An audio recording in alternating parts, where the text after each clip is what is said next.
اور ایک باقاعدہ پلانڈ نسل کشی ہو رہی ہے. It's just not a one off incident کہ جی کوئی اٹیک ہوا اور آپ نے پھر اس کو ریٹیلیٹ کیا اور آپ پھر کرتے گئے. سو یہ چیز ماننا ہوگی کہ ایک جینوسائڈ جو ہے وہ جاری ہے, نسل کشی جاری ہے. دوسرا, ہم یہ بات کیوں تسلیم نہیں کرتے کہ there are war crimes being committed. White phosphorus کا استعمال یا ballistic missiles کا استعمال on a civilian population, on hospitals, on children, on women, یہ کون سے جنگی اصول ہیں جس کے تحت یہ اجازت ہوتی ہے کہ آپ ہر طرح کی جو ہے وہ اسٹریٹجیز لگائیں اور آپ فاسفورس کا بھی استعمال کریں, آپ جو پرمیٹڈ نہیں ہیں ویپنز ان کا بھی استعمال کریں, اور اس جینوسائیڈل کیمپین کے اندر آپ وار کرائمز کمٹ کریں. سو یہ صرف جینوسائیڈ نہیں ہے, یہ جینوسائیڈ وار کرائمز کے ذریعے کی جا رہی ہے. ابھی پیچھے میں نے ایک ہارٹ رینچنگ سٹوری پڑھی regarding a child who was autistic.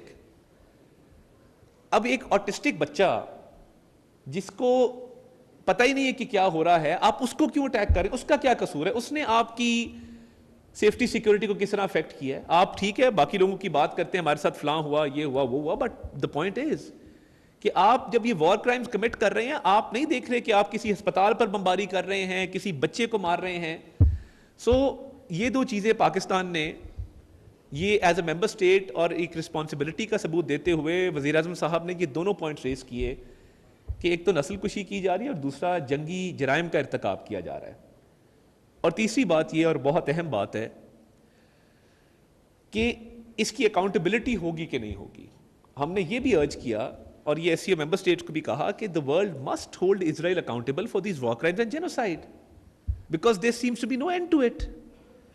So جب ہم پیس اینڈ سیکورٹی, اسٹیبلٹی, ایک کامن اور شیئرڈ فیوچر اور پراسپیرٹی کی بات کرتے ہیں اپنے لوگوں کے لیے, تو کیا یہ ممکن ہے کہ ہمارے سے کچھ دور ہی ایک جینوسائیڈل کیمپین بھی چل رہی ہو, وار کرائمز بھی ہو رہے ہوں, اکاؤنٹیبلٹی بھی نہ ہو اور پورے ریجن کے اندر پیس آ جائے؟ تو یہ ایک بہت بڑا ایشو ہے جسے میں سمجھتا ہوں کہ ایڈریس ہونا ضروری ہے, اور یہ ہماری اسٹیٹڈ پالیسی ہے, اور اس پہ ہر فورم کے اوپر آواز اٹھائی ہے, اور ایس سی او کے فورم پہ بھی آئی تھنک بڑی ایک مؤثر اور زوردار آواز تھی لاسٹ ٹائم شہباز شریف صاحب کی, جب انہوں نے ان تینوں چیزوں پہ بات کی.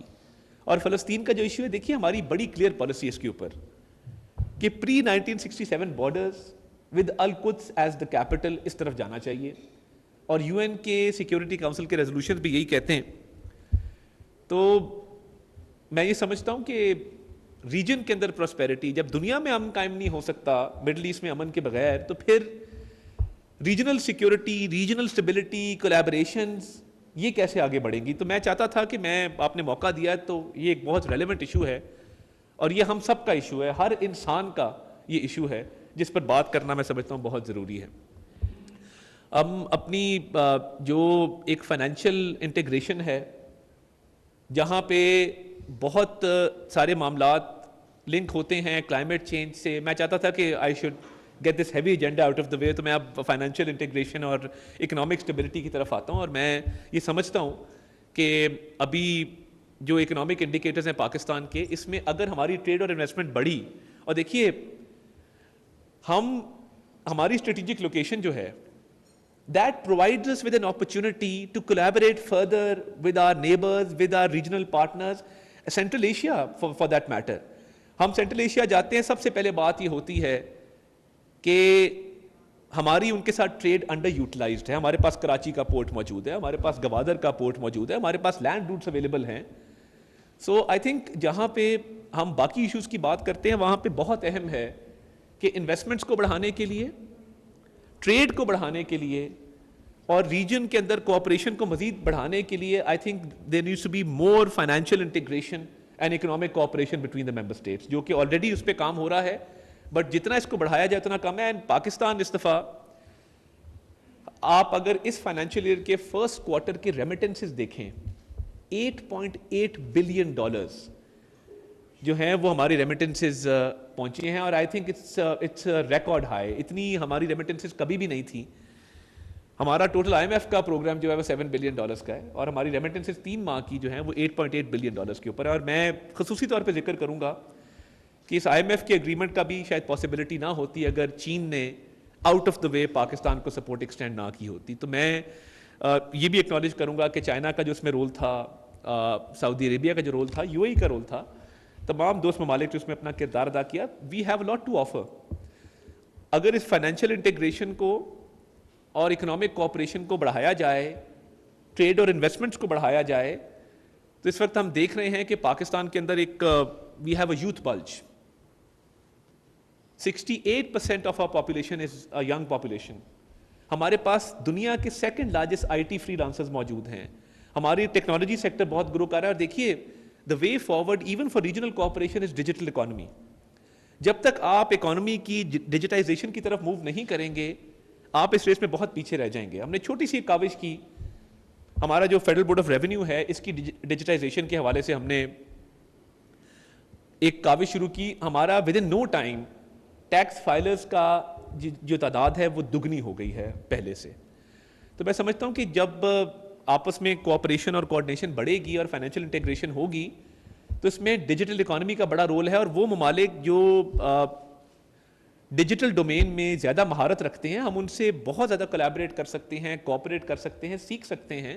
اور اگر ایک سنگل یونیفائڈ سسٹم کی طرف چلا جائے even in the digital space جو تمام ممالک کو میسر ہو, اور ڈیجیٹل اکانومی کا کوئی ایسا فارمیٹ لایا جائے جس سے یہ تمام ممالک جو ہیں وہ بینیفٹ کر سکیں, تو میرا خیال ہے کہ یہ بھی ایک ایسی چیز ہے جس پہ بہت کام ہو سکتا ہے. اور جیسے میں نے پاکستان میں بات کی کہ اتنی اپرچونٹیز ہیں with regard to our economy کے, جیسے ریمیٹنسز بڑی ہیں, ہمارا پالیسی ریٹ کئی بہت ترقی یافتہ ممالک سے نیچے گیا ہے اور تواتر کے ساتھ نیچے جا رہا ہے, اور انویسٹمنٹس بڑھ رہی ہیں.